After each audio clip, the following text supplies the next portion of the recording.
สุขสบายดีพี่น้องมาพบมาพอกับสาวผู้ไทยเส้นเก่าเส้นเดิมนะพี่น้องเด้อนี่มื้อนี้ก็มือสั้นมันดีพี่น้องมื้อนี้ก็เดือน3แล้วเนาะออกไม้3ค่ำกับมือจบมือดีนะพี่น้องกินบ่บกจกบ่หลงพี่น้องเลยมื้อนี้ก็สิได้เฮ็ดควันข้าวนะพี่น้องเลยนี่เฮ็ดควันข้าวก็มีอย่างแน่มกอย่างก็มกปลาเนาะ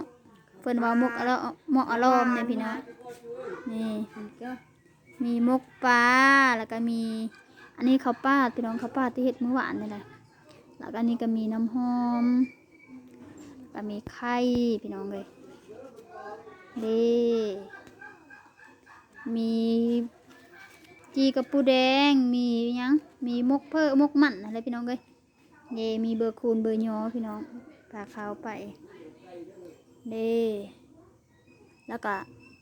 มีสินพื้นแพรวาพี่น้องสินพื้นมันจะมืดเด้อพี่น้องเด้อมันมืดก็ขอโทษขออภัยพี่น้องมีสินพื้นแล้วก็แพรวาเก็บแล้วพี่น้องเลยใครประตูเราแล้วบ้านี้นะจากน้อยพ่อสาวผู้ไทยกับเกมมันนั่นแหละพี่น้องเลยมือนี้กับมือเลิกงามยามดีอีกอะเฮือนข้างๆหรือว่าพี่น้องนั่นแหละพี่น้องเลยพี่น้องชาวผู้ไทยแล้วเฮือนไกลกันนี่แหละพี่น้องเพิ่นกะนั้นเอานั้นแน่เพิ่นเฮ็ดเฮือนมือเลยเพิ่นจิยกเสามื้อนี้พี่น้องเพิ่นจิย่อเสามื้อนี้แหละพอดีเลยพี่น้องเลยแต่ว่าจักน้อยพ่อชาวผู้ไทยกับจังสิไขประตูเราและเฮ็ดควันเขาแล้วพี่น้องอันนี้พี่น้องเบิ่งซื่อพี่น้องวิธีการกะเกมนั่นแหละ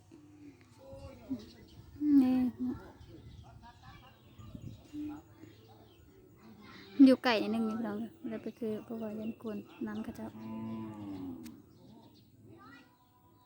กระหลังสิยกเช้าควันขึ้นพี่น้องเพื่อนก็อยู่คือกันและกับเพื่อนชาวพุทธเนี่ยอันนี้เพื่อนชาวพุทธอยู่นะพี่น้องเลยพอดีเราเฮ็ดคือกันเลยพี่น้องตอนนี้ไม่เห็นเก้าเพื่อนนี่เพื่อนกับสิเฮ็ดเอามาทางนี้กับเป็นเฮือนนั้นแล้วพี่น้องเลยแล้วก็ยกเลยพี่น้อง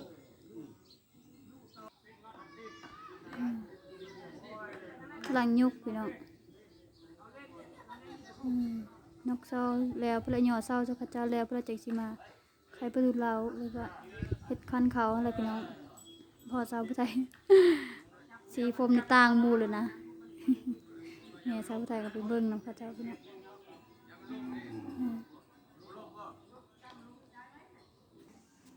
กำลังย่อไปพี่น้องเลยนี่กำลังย่อไปเลยจากว่าซีเนียเลยและคลิปนี้กะขึ้นไปเราเพื่อพี่น้อง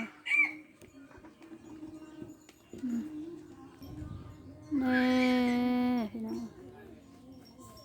หลังจากนี้ก็สิบรินั่นแล้วพี่น้องหลังจากนี้ก็สิบริไปเขาไปนำแล้วเพราะว่าเพิ่นสิเฮ็ดพิธีเพิ่น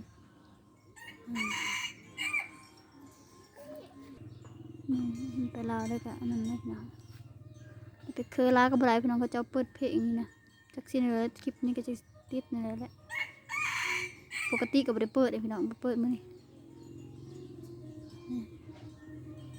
คลิปนี้ก็คือสิประมาณเท่านี้เลยพี่น้องเลยเบิ้งซื่อเฮ็ดพิธีนั่นผู้เลือมักก็อย่าลืมพี่น้องกดไลค์กดแชร์กดติดตามพี่น้องแล้วเป็นกำลังเจอสาวผู้ไทยเด้อพี่น้องไปก้อนเกี่ยมนั่นก่อนเบิ้งทางนั้นเขาเจ้ากับพากันเกี่ยมยอเศร้าพี่น้องเอาไปก้อนนี่พี่น้องเด้อบ๊ายบาย